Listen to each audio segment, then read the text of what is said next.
African सिकलेट सिर्फ colourful नहीं होती हैं, ये अपने टैंक के अंदर लिटरली एक माफिया चला रही होती है। और अगर आपने गलत सेटअप किया तो एक ही दिन के अंदर आपकी आधी फिश मर जाएंगी। लेकिन अगर आप राइट सेटअप कर ले तो आप वर्ल्ड का एक यूनिक कलरफुल टैंक सेटअप कर सकते हैं।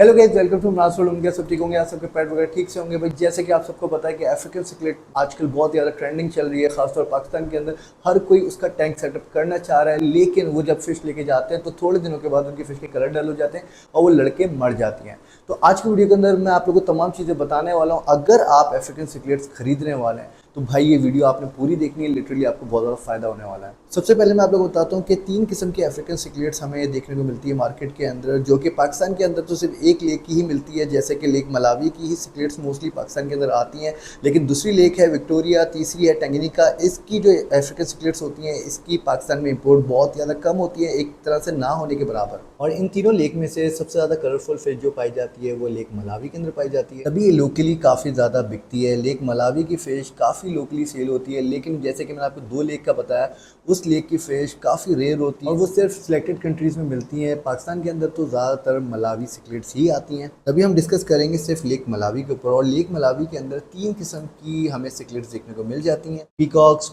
हैप्स और एम्बुना। एम्बुना काफ़ी एग्रेसिव होती है, तभी इस दफ़ा जो मैं बैच ग्रो कर रहा हूँ, मेरी कोशिश ये है कि इस टैंक के अंदर मैं एम्बुना वैरायटी ना ऐड करूँ, सिर्फ पीकॉक और हैप्स भी रखूँ इस टैंक के अंदर। अब सबसे पहले ही हम बात कर लेते हैं एग्रेशन के ऊपर। अफ्रीकन सिकलेट जितनी ब्यूटीफुल होती हैं उतनी ही एग्रेसिव भी होती हैं, लेकिन आप 3 स्टेप को फॉलो करके इनका एग्रेशन बहुत ईजिली कम कर सकते हैं। सबसे पहला जो स्टेप है वो है ओवर क्राउडिंग। लेकिन ओवर क्राउडिंग का मतलब ये नहीं है कि आप छोटे से टैंक के अंदर 5-6 दर्जन ऐड कर दें, वो फिश के साथ अब्यूज होगा। तभी आपको कोशिश करनी है कि सबसे पहले आपको एक टैंक सेटअप करना है जो कि कम से कम 4 फीट का हो, क्योंकि अफ्रीकन सिकलेट्स को ओपन स्विम एरिया काफ़ी रिक्वायर्ड होता है, वो उसके अंदर कंफर्टेबल रहती हैं। तो पहला स्टेप जो है वो है ओवर क्राउडिंग। और दूसरा स्टेप जो है वो है रॉक। रॉक से आपको काफ़ी सारी केव बना देनी है। जितने ज़्यादा केव आप बनाएंगे उतनी ही आपकी अफ्रीकन सिकलेट एग्रेशन कम शो करेगी। तो दूसरा स्टेप है हमारा केव और रॉक्स। और तीसरे स्टेप पे अगर हम बात करें वो है सिर्फ और सिर्फ आपको मेल रखना है, क्योंकि देखें अक्सर सेलर जो होते हैं वो क्या करते हैं, हमारी अफ्रीकन सिकलेट्स को वो CR5 CR7 कराए हुए होते हैं, जिसके अंदर फीमेल भी काफ़ी कलरफुल हो जाती है और हमें आइडिया नहीं होता कि वो फीमेल है। और टैंक के अंदर आने के बाद जब आहिस्ता आहिस्ता करके उसके रियल कलर आने लगते हैं तो मेल जो होते हैं उसको खुश करने के चक्कर में, ब्रीडिंग पर्पस में उसके आगे एग्रेशन शो करते हैं और आपस में बेहद लड़ाई करते हैं, जिससे आपकी अफ्रीकन सिकलेट मर भी सकती हैं। और आप एक जो पीसफुल टैंक जो होता है ना अफ्रीकन सिकलेट टैंक, जो कि मेरा पहले था, उस तरह का सेटअप आप नहीं कर पाएंगे। ये जो चीज़ें मैं आप लोगों को बता रहा हूँ ना, ये चीज़ें जिसके अंदर 90% जो है मेरा एक्सपीरियंस है। और बाकी वो चीज़ें जो कि मैं जब यूट्यूब पे नहीं था उससे पहले जो मैं कंटेंट कंज्यूम करता था उसके अंदर जो मैं सीखता था अफ्रीकन सिकलेट रखने के बारे में, तो उन वीडियोस के अंदर मुझे ये पता लगा कि भाई मेल फीमेल अगर आप अफ्रीकन सिकलेट्स एक साथ रखेंगे तो वो डिज़ास्टर हो जाता है और टैंक के अंदर लड़ाई झगड़े बहुत हो जाते हैं और आपका अफ्रीकन सिकलेट टैंक रखने का सपना सपना ही रह जाता है। बाकी अब बात करें तो थोड़ा टैंक सेटअप और टैंक साइज़ के बारे में बात कर लेते हैं। टैंक साइज़ जो चाहिए वो 4 फीट चाहिए कम से कम, जो कि मैंने स्टार्ट में आप लोगों को बताया। लेकिन अगर आप 3 फीट के अंदर भी रखना चाह रहे हैं तो ज़्यादा केव रख के एक बना सकते हैं, लेकिन मैं रिकमेंड नहीं करूँगा। अगर आपको एक प्रोफेशनल अफ्रीकन सिकलेट टैंक चाहिए तो कम से कम 4 फीट टैंक होना चाहिए। और उस टैंक को आपको हैवीली रॉक सेटअप करना है, जिसके अंदर आपको एक नेचुरल लुक दे सकें अपनी फ़िश को। रॉक्स आपको ऐड करने हैं, केव बनानी है, एक पूरा माहौल बनाना है, सैंड आपको यूज़ करनी है और आपको पेबल वगैरह बिल्कुल भी यूज़ नहीं करना है, क्योंकि अफ्रीकन सिकलेट्स की आदत होती है सैंड को शिफ्ट करने की। तो आप ऐसी सैंड उनको प्रोवाइड करें जो कि एक नेचुरल हो। जैसे कि मैंने इसमें जो यूज़ की है ये मोस्टली कॉमन सैंड है जो कि हमारे समुद्रों में पाई जाती है। ये उसी तरह की एक सैंड है जो कि एक आइडियल है। बाकी रॉक्स आपको हैवी रखने हैं ताकि आपके अफ्रीकन सिकलेट उधर जाके छुप सकें, उधर जाके अपनी जगह बना सकें। और मोस्ट इंपॉर्टेंट चीज़ वो है फिल्ट्रेशन। अगर आप फिल्ट्रेशन पे ध्यान नहीं देंगे तो आपका अफ्रीकन सिकलेट टैंक नहीं बन सकता। अफ्रीकन सिकलेट टैंक के लिए आपको रिकमेंड जो है वो है टॉप सम। बॉटम सम होगा तो क्या ही बात है, लेकिन आपको फिल्ट्रेशन जो रखनी है ना वो बहुत ज़्यादा तगड़ी रखनी है, ताकि जितना साफ़ पानी होगा, जितना एमोनिया फ्री पानी होगा, आपके अफ्रीकन सिकलेट उतने ही जल्दी जल्दी ग्रो करेंगी और उतनी कलरफुल रहेंगी। और ऐसा नहीं है कि आपके पास सिर्फ टॉप सम्प ही चाहिए या बॉटम सम्प चाहिए, आप पावर हेड वगैरह भी यूज़ कर सकते हैं। क्योंकि मैं भी जब इस हॉबी में नया नया आया था तो टॉप सम्प और बॉटम सम्प जो है मुझे बहुत ज़्यादा मुश्किल लगते थे, बहुत ही ज़्यादा डिफ़िकल्ट लगता था इनको सेटअप करना। लेकिन अगर आपके पास पावर हेड है, स्पंज फिल्टर के अंदर अफ्रीकन सिकलेट रखना बेवकूफ़ी है, सिर्फ और सिर्फ आपका सिर्फ टैंक का जो माइनर पार्टिकल होंगे वही साफ़ होंगे। लेकिन अगर आप पावर हेड यूज़ करते हैं तो वो भी चल जाएगा, लेकिन रिकमेंड जो है टॉप सम्प या बॉटम सम्प, अगर आप वो नहीं अफोर्ड कर सकते या नहीं संभाल सकते तो आप पावर हेड लगा सकते हैं, लेकिन उसको टाइम टू टाइम क्लीन आपको करना होगा। अब थोड़ी बात करते हैं इनके बिहेवियर के ऊपर। इनके टैंक के अंदर ऐसा होता है कि भाई जैसे कि रैंक होते हैं ना, एक होता है टॉप, उससे नीचे बंदा होता है, फिर वाइस प्रेसिडेंट होता है, फिर उसके नीचे आता जाता है। सेम अफ्रीकन सिकलेट टैंक के अंदर भी यही रूल फॉलो होता है। एक फिश टैंक बॉस बन जाती है जो कि काफ़ी ज़्यादा वाइब्रेंट होती है, ब्यूटीफुल होती है, और वो टैंक बॉस बन जाती है, फिर वो टैंक को अपने हिसाब से चलाती है। और इन अफ्रीकन सिकलेट को अपनी टेरिटरी बनाने का बहुत शौक होता है, तो वो हर तरह के केव के अंदर अपनी एक टेरिटरी बना लेती हैं, और उधर जो दूसरी फ़िश आती है तो उस पर वो अटैक भी करती हैं।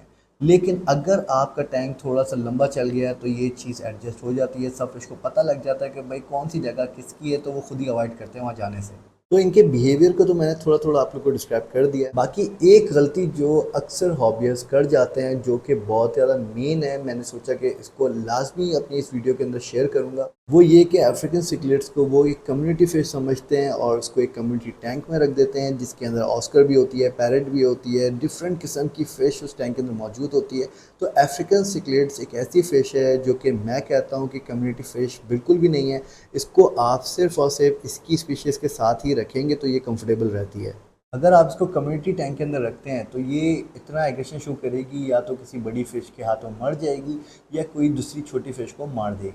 तभी आपको कोशिश ये करनी है कि इसको कम्युनिटी टैंक के अंदर तो हरगिज़ ना ऐड करें, क्योंकि ये बहुत ज़्यादा एग्रेसिव है और ये अपनी ही एक जगह में रहना पसंद करती है। तो मैंने सोचा ये आप लोगों के साथ ज़रूर शेयर कर दूं, क्योंकि लोगों को इस चीज़ के बारे में ना शॉपकीपर बताता है, ना कोई वो रिसर्च करते हैं, बस वो उठाते हैं सारी फ़िश को एक साथ रख देते हैं। अफ्रीकन सिकलेट्स के कलर इतने ब्यूटीफुल होते हैं कि हर कोई इसको अपने टैंक में रखना चाहता है, लेकिन उसको पता नहीं होता कि इसको दूसरी फ़िशेज़ के साथ नहीं रखना है। और एक मेन इम्पॉर्टेंट चीज़, इनको आपको फीड में हाई प्रोटीन फीड बिल्कुल भी नहीं करानी है। इनको आप मिक्स बैलेंस फीड कराएंगे तो ये बहुत अच्छे कलर भी शो करेगी, ग्रो भी करेगी। अगर आप हैविली प्रोटीन खिलाते हैं, ब्लड वार्म इस तरह की चीज़ें डेली बेसिस पे खिलाते रहते हैं, तो आपकी फ़िश ब्लोट में आके मर जाएगी। तभी आप एक बैलेंस मील रखें इनका, जिसके अंदर सारे न्यूट्रिशन हो, प्रोटीन एक लिमिटेड हो। हाई प्रोटीन होगा तो वो इनके लिए ख़तरनाक हो जाता है। आपको एक बैलेंस डाइट अपनी अफ्रीकन सिकलेट्स को खिलानी है। और मैं जो फार्मूला यूज़ करता हूँ आप वो भी करा सकते हैं, ऑप्टिमम 3 in 1 और हाई ग्रेड इनको फीड करा सकते हैं। स्टार्ट में आपकी फ़िश अपने कलर लूज़ करेगी, लेकिन स्लोली स्लोली अपने अच्छे कलर पे आने लग जाएगी। देखें, अगर आपके पास मेल है तो मेल डेफिनेटली वाइब्रेंट कलर का होगा, क्योंकि वो बाय नेचर ही ऐसा होता है। उसके कलर जो होते हैं काफ़ी ब्यूटीफुल होते हैं, काफ़ी ज़्यादा डार्क होते हैं, और फीमेल जो होती है वो लाइट कलर की होती है। और जो मैं फार्मूला यूज़ करता हूँ हाई ग्रेड ऑप्टिमम 3 in 1, आप वो भी फीड करा सकते हैं। और ले वो आपको काफ़ी ज़्यादा बजट फ्रेंडली पड़ेगा, क्योंकि इसकी दीगर फीड जो आती है वो काफ़ी एक्सपेंसिव होती है, जैसे कि हिकारी हो गई। अगर आप अफोर्ड कर सकते हैं तो भाई हिकारी बेस्ट है, वरना हाई ग्रेड और ऑप्टिमम 3 in 1 भी एक अच्छा फार्मूला है जो कि इनकी ग्रोथ भी अच्छी करता है और ग्रेजुअली इनके कलर भी बहुत अच्छे कर देता है। और एक और इम्पॉर्टेंट चीज़ वो ये है कि भाई अफ्रीकन सिकलेट्स को हार्ड वाटर चाहिए होता है, ये सॉफ्ट वाटर फिश बिल्कुल भी नहीं है। तभी आप लोग को याद होगा कि जब मैं ये टैंक सेटअप कर रहा था तो मैंने ड्रिफ्ट फूड ऐड किया था और बाद में उसको हटा दिया था, क्योंकि वो पानी को सॉफ्ट करता है। अफ्रीकन सिकलेट को एक थोड़ा हार्ड पानी चाहिए, पीएच इसका ज़्यादा होना चाहिए, 6.5 से 7.5 तक भी रहे तो अच्छी बात है। लेकिन आप बिगनर हैं तो इस चीज़ की फ़िक्र ना करें, कोशिश करें कि रॉक्स ज़्यादा रख दें, क्योंकि रॉक से भी पानी काफ़ी हार्ड हो जाता है और ये आपके पानी को सॉफ्ट होने नहीं देता। ड्रिफ्ट फूड आपको यूज़ नहीं करनी है, और वाटर पैरामीटर के चक्कर में आपको इतना ज़्यादा नहीं पड़ना है। अगर आपके घर में खारा पानी आता है तो हाँ बहुत ज़्यादा फ़र्क पड़ सकता है, लेकिन अगर आपके घर में मीठा पानी है तो इतनी ज़्यादा टेंशन नहीं लेनी है आपको। सबसे पहले तो आपको फ़िश रखनी है, आप उसमें रॉक्स वगैरह ऐड कर देंगे तो पानी वैसे ही हार्ड हो जाएगा। तो ये फ़िश जो है इसको रिक्वायर्ड होता है एक हार्ड वाटर, सॉफ्ट वाटर ये बिल्कुल भी प्रेफर नहीं करती। बाकी गाइस ये लाइट लग तो बहुत खूबसूरत रही है, लेकिन इसको शूट करना बहुत मुश्किल हो रहा है क्योंकि लाइट का ब्लास्ट आता है तो जो फोकस होता है वो आउट हो जाता है, एक्सपोजर उड़ जाता है। तो शायद मैं लाइट चेंज करूं, लेकिन अभी मैं लाइट चेंज नहीं करूंगा क्योंकि ये हमारी फ़िश की हेल्थ वाइज जो है ना, ये लाइट बहुत ज़्यादा अच्छा रोल अदा कर रही है क्योंकि ये एक रिवर इफेक्ट दे रही है। जैसे धूप पड़ती है एक रिवर के अंदर, उस तरह का ये लुक दे रही है। तो थोड़े टाइम तक मैं इसको ऐसे ही चलाने वाला हूँ और उसके बाद जाके जब ये थोड़ी ग्रो हो जाएंगी तो हम कोई एडवांस लाइट लगा देंगे। बाकी गैस जियो फिगर्स टैंक सेटअप बहुत जल्दी स्टार्ट करने वाला हूँ। इसकी सीरीज़ मैं सोच रहा हूँ कि सीरीज़ करूँ या एक वीडियो कर लूँ। अगर थोड़ा सा लंबा काम हो जाएगा तो हम 2 वीडियोस कर लेंगे, ज़्यादा से ज़्यादा 2 वीडियो कर लेंगे, वरना एक वीडियो के अंदर हम अपना जियो फिगर्स का टैंक सेटअप कर लेंगे, जिसके अंदर हमें एक टॉप फिल्टर बनाना है और इसके अंदर सैंड ऐड करनी है। बाकी आप लोग मुझे कमेंट करके ज़रूर बताएगा कि यार कौन से कलर की सैंड मैं इसमें यूज़ करूँ।